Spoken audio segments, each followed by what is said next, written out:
Bonjour à tous, j'espère que vous allez bien. Aujourd'hui, on va faire la vidéo mercato idéal. Je précise que c'est aussi un mercato réaliste, c'est-à-dire qu'on n'est pas là pour prendre tous les meilleurs joueurs d'Europe qui coûtent 150 millions. On aligne une équipe Real Madrid et puis voilà, c'est tout. On est là pour faire un truc réaliste, quelque chose qui pourrait se faire dans la réalité, d'accord? Sinon, ça sert à rien. On fait juste un mercato idéal en alignant que des stars qui n'ont aucun sens. Et voilà. Donc ça c'est quand même quelque chose que je voulais préciser. C'est pour ça que c'est un mercato idéal et réaliste. Donc déjà aussi ce qu'il faut dire c'est que tout ce que je prends, toutes les valeurs que j'ajoute, etc., tous les transferts, ce sont des valeurs que je prends sur Transfermarkt, c'est-à-dire que toutes les valeurs que je mets, elles sont sur Transfermarkt. Si je mets un transfert à 30 millions, c'est que le gars sur Transfermarkt, il est noté à 30 millions.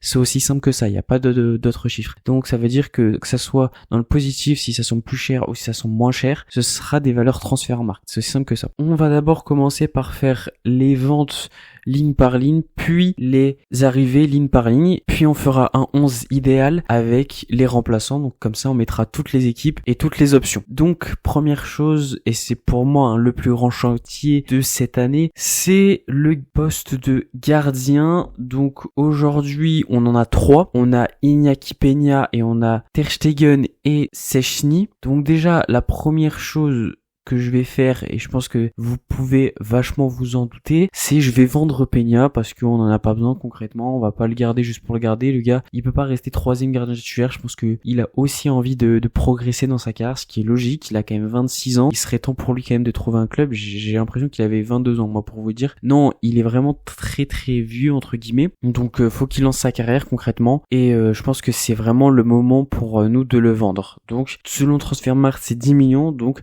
ça nous fait 10 millions. Ensuite, je pense qu'il est temps de tourner une page, et cette page, c'est clairement Ter Stegen. On n'en peut plus de ce type, voilà, je vais vous le dire très très clairement. Il ne sert à rien dans les cages. On l'a vu encore une fois face à Villarreal, il a été ignoble, et encore je pèse mes mots. Il y a eu 3 tirs cadrés pour 3 buts, c'est pas normal, je le dis, ce n'est pas normal de prendre 3 tirs cadrés, 3 buts. C'est, en fait, c'est terstatique, terroriste, terminé, enfin tout ce que vous voulez. En fait, ce n'est plus le gardien qu'il était avant. On remerciera Ter Stegen bien évidemment pour tout ce qu'il a fait, mais aujourd'hui, il nous dessert plus qu'autre chose, que ce soit par son salaire. Ce n'est pas un capitaine, il n'a pas l'âme d'un capitaine. Bref, il est mauvais au gardien aussi. Faut le vendre tout simplement. Selon Transfermarkt, c'est 15 millions, donc on prend 15 millions et ça nous fait 25 millions pour l'instant de budget de vente. On passe maintenant au niveau de la défense. Alors là, niveau de la défense, va y avoir quelques changements, mais pas non plus beaucoup. Déjà, la première chose que je fais, et je pense que je vous l'avais déjà un peu teasé dans toutes les vidéos qui ont suivi globalement le débrief de l'Inter, je vends Araujo. Ça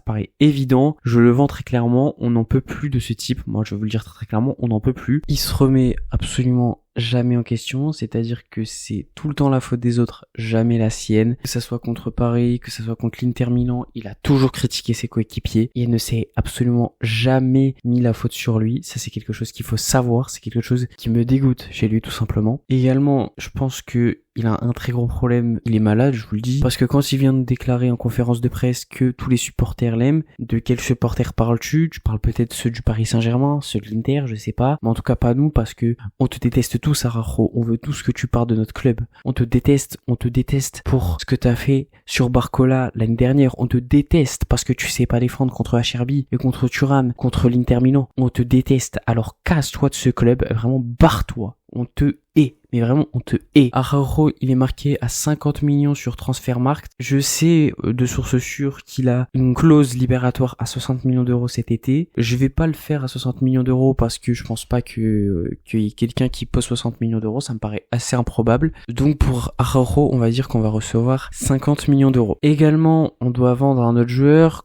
qui était en prêt cette saison, c'était Clément Lenglet. Concrètement, Clément Lenglet, il a fait une très très bonne saison avec l'Atlético. Maintenant, ces malades mentaux, ils veulent l'avoir gratuitement. Donc ça, clairement, c'est mort. On n'est pas la charité. Ça fait combien d'années qu'on on leur donne des joueurs incroyables gratuitement, Suarez, Griezmann, etc. On les a tous donnés gratuitement ou en prêt. Nous, on n'a jamais rien. On a payé je sais pas combien pour Griezmann. On a payé je sais pas combien pour Thuram. Bref, à chaque fois, on se fait niquer. Il est hors de question que cette fois-ci, ça arrive. Le Barça veut négocier un transfert de 10 millions. Donc, il est noté à 7,50 sur Transfermarkt. Je vais prendre cette valeur de 7,50 parce que je doute quand même que l'Atlético mette 10 millions. C'est gros rat. Donc, on va prendre 7,50 7,50, même si je pense qu'il vaut plus, je pense qu'il vaut 10-15 millions. On va prendre 7,50 et on va s'en satisfaire. Mais bien évidemment, si l'Atlético le veut gratuitement et qu'il refuse de payer, on le vend autre part. Je m'en fous, je ne veux pas qu'on le laisse gratuitement. Ça, c'est hors de question. Également, la dernière vente qu'on va faire, c'est Com qui va lever l'option d'achat pour Alex Valier sur le prêt. La clause, elle est de 6 millions, donc ça, on reçoit 6 millions. Ça, je crois que c'est déjà officiel, je sais pas si ça l'est, mais normalement, c'est fait. Et également, on va recevoir 8 millions du transfert de Todibo de Nice à West Ham parce qu'on avait des parts. Et vu que là, c'était un prêt avec option d'achat obligatoire la saison dernière, c'est sûr que ça va se faire, c'est-à-dire que l'option, elle est obligatoire cette année, cet été, donc on va recevoir 1 million, ça c'est sûr. Donc ça, c'était pour les ventes concernant la défense. On passe maintenant au milieu de terrain. Là, honnêtement, il va pas y avoir trop de ménage. Je vais juste vendre Oriol Romeo, je vous fais pas de dessin de pourquoi. Il est estimé à 1,80 million d'euros sur Transfermarkt. Honnêtement, je pense qu'on le vendra pour 0, je vous dis la vérité, donc je vais prendre 0. Et également, je prête Pablo Torre. Pour moi, il doit gratter du temps de jeu, et gratter du temps de jeu avec le Barça, avec cette équipe, avec tous les milieux qu'on a, en plus avec maintenant le retour de Marc Bernal, ça va être très compliqué pour lui. C'est pour ça que je préfère le prêter, parce que je pense vraiment qu'il a un très gros potentiel et qu'il peut vraiment aller chercher un très gros niveau, mais faut qu'il joue, et je pense pas que actuellement le Barça ce soit un bon environnement pour lui pour progresser. Et enfin, concernant l'attaque, là va pas y avoir trop de mouvement, je vais juste prêter Ansu Fati avec une option d'achat. Je crois que l'option d'achat elle est de 20 millions d'euros, mais c'est pas sur cette année, donc on recevra rien. On aura un pourcentage à la revente, c'est quasiment fait avec Monaco, faut savoir. Donc voilà, c'est tout pour Ansu Fati, c'est dommage pour lui, mais c'est comme ça. Également, on aurait pu vendre Pau Victor, mais il a dit qu'il partirait pas, donc je pense pas que je vais le vendre, même si je pense que ce serait une bonne idée, je pense de le prêter, ça serait je pense intéressant, même si honnêtement, contrairement à Pablo Torre, j'ai pas vu grand chose en Pau Victor, et je pense que concrètement il y a pas grand chose à aller chercher. Il est noté à 5 millions d'euros sur Transfermarkt. S'il y a une offre de transfert à 5 millions, c'est évident que c'est ciao, hein. Ça coule de source. On aurait aussi pu parler de Lewandowski, noté à 15 millions d'euros sur Transfermarkt. Alors pour moi déjà, il vaut pas 15 millions d'euros, et je pense pas qu'un club aille le chercher. Maintenant, s'il y a une offre de transfert d'Arabie Saoudite pour 40-35 millions d'euros, c'est ciao, hein. C'est évident que c'est ciao, parce que on est un peu fatigué. Voilà, on va vous le dire, on est un peu fatigué de ce type. Voilà, donc ça, c'était concernant les départs. On a fait quand même pas mal de départs, des départs qui je trouve sont pour certains importants. Tu te débarrasses littéralement de tes 2 premiers capitaines, donc ça veut tout dire. Et sur ce mercato des départs, tu te fais du coup en tout un total de 78,5 millions, si je me suis pas trompé au niveau des calculs. Normalement c'est ça. Au pire ça s'affichera à l'écran, hein. Je vais refaire le calcul après avec une calculatrice pour être sûr. Donc je le referai bien et ça s'affichera à l'écran pour être sûr à 100%. Maintenant on va passer bien évidemment à ce qui vous intéresse le plus, on va pas se mentir, les recrues. Si j'ai vendu Ter Stegen et Peña, vous vous en doutez que c'était probablement pour acheter un nouveau gardien. Bien évidemment, il y a plusieurs pistes, donc les principales c'est Chevalier et Yohan Garcia. En ce moment, il y a énormément de rumeurs sur Yohan Garcia. Je pense d'ailleurs que c'est lui qu'on ira acheter. Il est dit que Barcelone est favori, voilà. Concrètement, le transfert, il est possible que par clause de libération, ça a été dit par le Betis, ça c'est clair et net. Sa clause de libération, elle est de 25 millions d'euros. C'est chiant parce qu'elle aurait été de 15 millions d'euros si l'Espagnol aurait été relégué, donc un peu comme Rafinha à l'époque avec Leeds.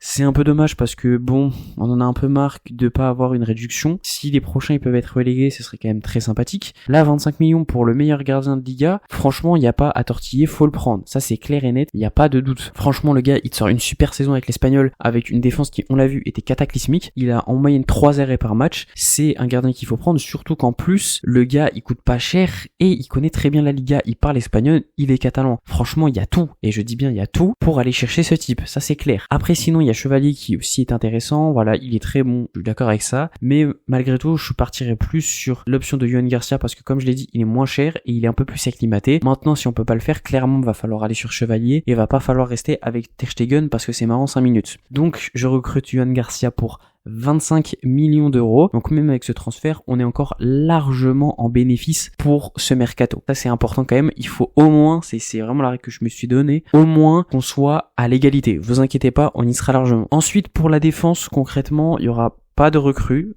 ou alors pour l'instant j'en ai pas. À la base, on parlait beaucoup de Jonathan Tah. Au final, ça s'est pas fait parce que Araujo est resté. Comment vous dire que j'ai beaucoup le seum qu'il soit resté. Donc il y aura pas Jonathan Tah parce qu'il a officiellement signé avec le Bayern Munich, donc ça c'est mort. Concrètement, la défense centrale, c'est vrai que ça va être un problème parce que là, si on fait le bilan, on a du coup en défense centrale titulaire pour l'instant Inigo Martinez et Kobarsi. Donc ça c'est notre duo parfait. Ensuite, on a Christensen. Vous avez vu que je l'ai pas vendu parce que pour moi, comme je l'ai dit plusieurs fois, pour 15 millions d'euros, parce que c'est ce qui est donné, ça vaut pas le coup de vendre Christensen. Et surtout, il est pour moi ultra important dans le système de Flick. Il peut trop bien s'intégrer. Vraiment, je veux trop le voir. C'est pour ça que je l'ai pas vendu. Donc ça nous fait 3. Ensuite, qui est-ce qu'on a? Franchement, on n'a pas non plus beaucoup de personnes. Voilà, on n'a pas de joueurs. On a bien évidemment Eric Garcia et Koundé, qui de base sont des défenseurs centraux. Après maintenant, ça peut quand même se faire parce que les deux peuvent dépanner s'il y a vraiment besoin. Donc personnellement, je pense qu'il faudrait recruter un défenseur central libre. Après, je vais pas vous mentir, j'ai cherché,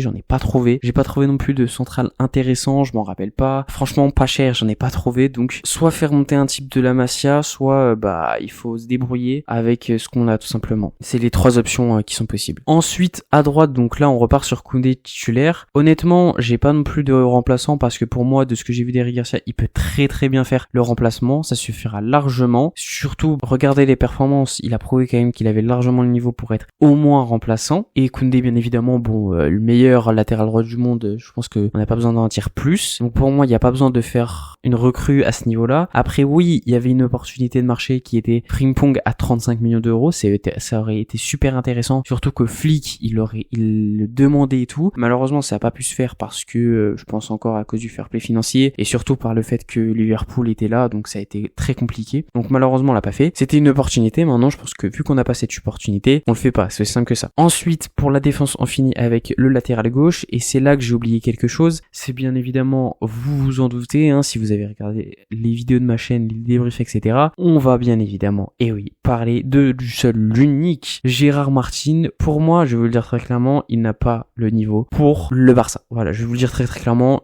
De ce que j'ai vu, il n'a pas le niveau, il n'a pas le potentiel. Donc c'est dehors. J'ai oublié de le dire, mais Gérard Martin c'est dehors. Il est évalué à 7,5 millions sur Transfermarkt. Donc je réaffiche le budget sur l'écran. On a un plus gros budget qui doit être du coup de, je sais pas, de tête. Là je dirais 84,85 peut-être. 85 millions on va dire. Ça c'est fait, c'est clair. Gérard Martin c'est ciao. Donc bien évidemment Baldé en tant que titulaire. Ça c'est logique. Après la saison qu'il a fait, je pense clairement qu'on perd encore une fois contre l'Inter parce qu'il est pas là. Et après qu'est-ce qu'on a? Alors ça parle beaucoup de Geoffrey Torrent qui est un jeune de la Masia. Honnêtement, pourquoi pas? Pourquoi pas, je vous le dis pourquoi pas, ça me paraît intéressant. Donc ça c'est la première chose. On peut faire monter un jeune de la Masia, et également pour moi on a Hector Fort. Je pense qu'on peut le garder, ça peut être intéressant, surtout qu'en plus Flick a dit qu'il serait plus important la saison prochaine. Donc pourquoi pas, moi je le garde. Donc on fait monter Geoffrey Torrent, on a en plus un autre backup avec Hector Fort et bien évidemment ton titulaire Alejandro Baldé, deuxième meilleur latéral gauche au monde avec Nuno Mendes. Voilà, donc ça c'est la défense. Je pense que notre défense elle était plutôt pas mal. Alors oui, on n'a pas de recrue. J'aurais bien aimé Jonathan Tah, malheureusement c'est pas possible. Au milieu, là concrètement, il y aura pas de recrue, on n'en a pas besoin. On a beaucoup trop de joueurs. Voilà, on a beaucoup trop de joueurs. On a trop de bons joueurs. Pedri, Casado, Frenkie de Jong, Olmo, Fermin, Gavi. Enfin bref, vraiment c'est n'importe quoi. Ça sert à rien de recruter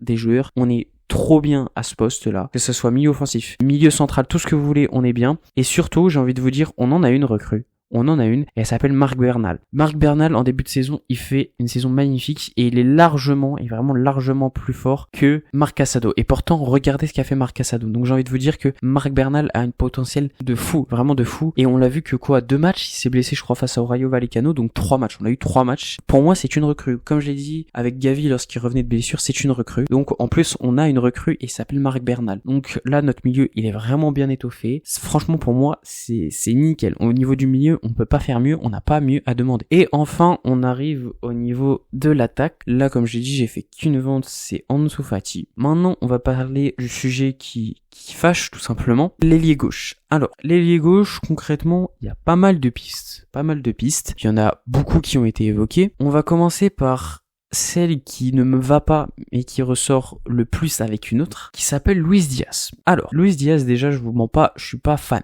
parce que pour moi, c'est pas ouf. C'est un mec qui, oui, va dribbler, etc., mais dans la finition, c'est pas un mec qui va te faire une saison de fou. Hein, c'est pas un mec qui va te sortir 30 GA en une seule saison. Je suis même pas sûr qu'il ait déjà fait. Donc si c'est pour avoir encore un putain d'ailier qui t'envoie des balles sur Vénus tous les matchs, je vous le dis, c'est non. Surtout qu'en plus, maintenant, on rajoute à ça que le gars, il a, je crois, 29 ans, donc il est très vieux, et que Liverpool en demande 85 millions d'euros. C'est une vanne. Je pense que c'est une vanne parce que 85 millions pour Luis Diaz, c'est du foutage de gueule. Donc déjà, Luis Diaz, je suis pas chaud. Maintenant, pour 85 millions d'euros, jamais de la vie. Ça, c'est clair et net. Après, si et on réduit à genre, aller 50 millions d'euros, on pourra commencer à discuter. Ça pourrait, pourquoi pas se faire. Maintenant, à 85 millions d'euros, c'est mort. Ensuite, bien évidemment, la piste Nico Williams. Honnêtement, je pense pas que ça se fasse, c'est trop compliqué. Enfin, on connaît le bordel avec Nico Williams, donc j'y crois pas. Mais pour moi, c'est ma deuxième piste favori. Il y a aussi Raphaël Leao. Bon, là, concrètement, lui, c'est vraiment le mec qui casse les couilles par excellence. C'est-à-dire qu'il fait ce qu'il veut, il peut te faire un match de fou comme un match dégueulasse sur le même match, même sur la même mi-temps, même sur 10 minutes, je pense qu'il peut le faire. Donc ça, c'est pas possible. Il a une finition qui est cataclysmique. Il a un ego beaucoup trop surdimensionné. Pour moi, c'est non. C'est un très bon joueur, c'est un excellent joueur. Franchement, s'il joue tous les jours à un niveau qui est plus que normal, il te fait des matchs de fou, une saison de fou à genre 30-40 GA sans problème, mais il est trop irrégulier et ça, c'est pas possible. Et maintenant, on passe au dernier joueur qui est extrêmement évoqué ces derniers jours, mais qui ne l'était pas juste avant, donc je suis content. Rashford. Voilà, Rashford, pour moi, c'est vraiment le gars qu'il faut recruter, tout simplement parce que pour lui, c'est un rêve de jouer au Barça, il a toujours rêvé. Il est pas en odeur de sainteté à United, le gars il déteste son coach, le coach déteste Rashford, il déteste son club. Amorim, je pense qu'il préfère faire jouer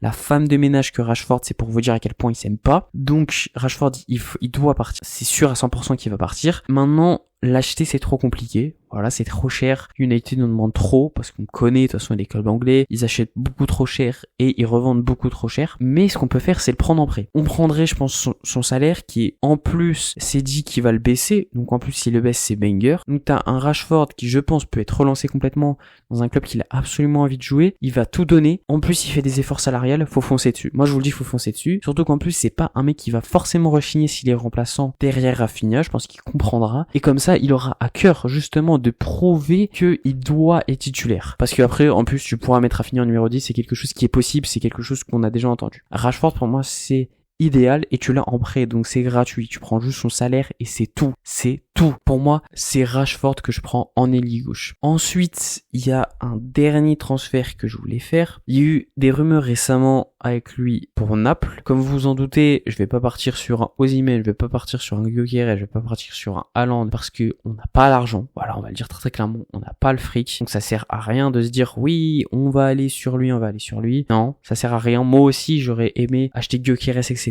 Mais c'est pas possible. Aujourd'hui, c'est pas possible. Donc moi, il y a un joueur qui m'intéresse beaucoup, qui est fan du Barça, c'est Jonathan David, qui a fait une excellente saison et qui a fait des excellentes saisons depuis, je crois, 2-3 ans avec Lille. C'est un serial buteur, il est très bon dans le jeu, il est très bon dos au jeu, il a une finition qui est vraiment plutôt pas mal. Il a joué des gros matchs, il a été bon dans des gros matchs, que ça soit face à l'Atlético, que ça soit face au Real, que ça soit face à la Juve, etc. En plus, il a souvent été buteur. Il a fait un 8e de finale de Ligue des Champions. Franchement, ça doit être pris, tout simplement. On doit prendre ce joueur. Alors, il y a des rumeurs comme quoi il demande beaucoup de salaire. Je pense que s'il veut absolument venir au Barça, il peut faire des efforts. Il peut faire des efforts salariales. Je trouve qu'il n'y a pas assez de rumeurs sur Jonathan David. On doit aller sur ce mec. Je pense vraiment qu'on doit aller sur ce mec. Pour moi, c'est le mec qui doit être titulaire au Barça. Avec Ferran, on pourrait partir titulaire avec Ferran. C'est possible. Mais moi, je préfère Jonathan David. Pour moi, c'est parfait, vraiment. On paye juste son salaire. C'est gratuit. Et ça, c'est super important d'aller chercher des mecs gratuits de ce niveau-là. Tu peux le regretter. Imagine, après, il arrive et il te fait une saison à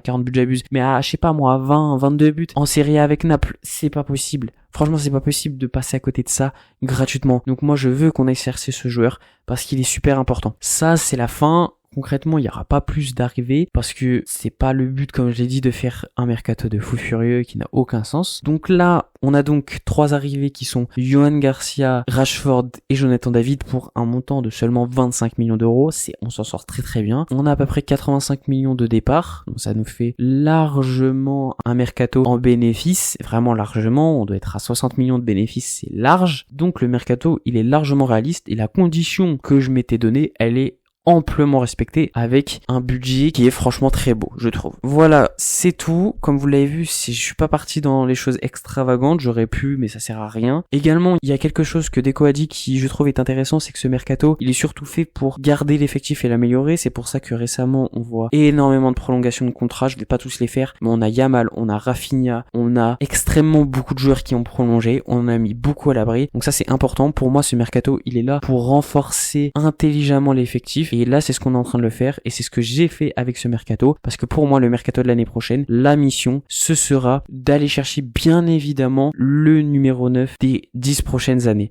La star de ton équipe, comme Alexander Isak, comme Gyökeres. Voilà, donc ça c'était ce que j'avais à dire pour le mercato. Maintenant on passe du coup à ce que ça va donner au niveau du 11. Donc bien évidemment au gardien Yohan Garcia qu'on a recruté, très très bon joueur. Avec en backup bien évidemment Szczęsny, je l'ai pas dit mais il a prolongé donc ça c'est sûr qu'il sera là. Très très bon backup, Szczęsny qui pourra jouer des matchs de coupe, voilà, des matchs de merde en Liga si vraiment il a besoin de se reposer, Yohan Garcia. Et puis voilà, ça sera très bien pour lui, ce sera une pré-retraite de qualité. Ensuite, en défense, donc là à droite on a dit Koundé avec en backup Eric Garcia. En défense centrale, en titulaire Inigo Kobarsi, avec en backup Christensen qui peut d'ailleurs prendre la place de Inigo, moi je vous le dis c'est pas impossible. Et tu peux mettre après Eric Garcia et Koundé. Voilà, c'est un peu ce que j'ai. On faire monter un jeune de la Masia. Pour moi il nous manque des défenseurs centraux, je vais pas vous mentir, c'est vraiment le gros point noir pour moi de mon mercato. Mais comme je vous l'ai dit, j'arrive pas à trouver ce joueur qui me manque. J'ai beau chercher, j'ai pas d'idée, j'ai beau chercher,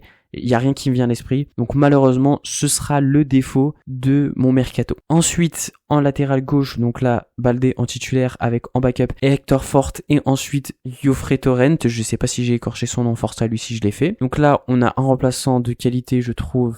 On a un remplaçant qui peut faire le taf contre les petites équipes et à voir comment il s'en sort face aux grosses ou moyennes. Et après, un autre jeune, on sait pas trop ce qu'il vaut pour l'instant, mais il y a beaucoup d'espoir en lui, donc à voir. Ensuite, au milieu de terrain, donc là, en numéro 6-8, 6 plus avancé, Frenkie de Jong avec en backup Casado. En 8-6, avec 8, plus en poste de numéro 8, on a bien évidemment Pedri. Ensuite, c'est Gavi. Et enfin, on a Marc Bernal, qui va devoir, je pense, trouver des minutes. Et enfin, en numéro 10, je vais partir sur Olmo en numéro 10. Beaucoup voulaient le vendre, c'est vrai que j'en ai pas parlé, mais beaucoup veulent le vendre cet été. Daniel Olmo, retournez sur terre, vous êtes des malades, d'accord? On vend pas un joueur au bout d'un an, juste parce qu'il s'est blessé et qu'il a fait quelques mauvaises performances. Ça marche pas comme ça. Olmo a beaucoup de choses à prouver. Oui, sur la fin de saison, Fermin est meilleur, mais ça veut pas dire qu'il est nul et qu'il pue la merde et qu'on doit le vendre. Ça marche pas comme ça. Olmo en titulaire et Fermin Lopez en numéro 10. Là, c'est très intéressant parce que pour moi, Fermin peut vraiment aller chercher la place du titulaire et j'ai hâte de voir la bataille du numéro 10 la saison prochaine, surtout qu'en plus Rafinha pourrait éventuellement décaler en numéro 10. En attaque, du coup, à droite, là, je mets en titulaire Yamal, ça coule de source, avec en backup Ferran Torres ou Marcus Rashford, parce que je l'ai pas dit mais c'est vrai que Marcus Rashford peut jouer en numéro 9, en ailier gauche et en ailier droit, il peut tout faire. On peut aussi mettre Ferran Torres à droite, ça peut être vraiment une possibilité si vraiment on en a besoin et qu'on a quelques blessés, etc. En numéro 9, je mets du coup en titulaire Jonathan David,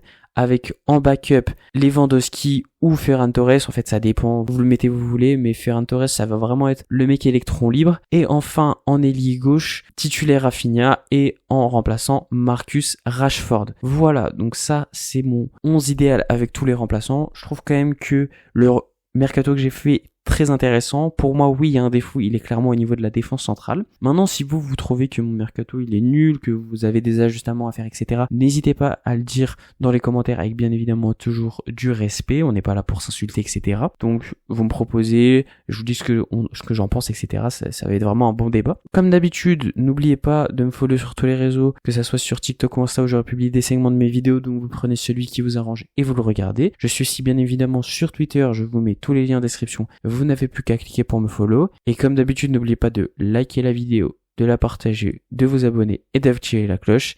Et moi, je vous dis tchuss.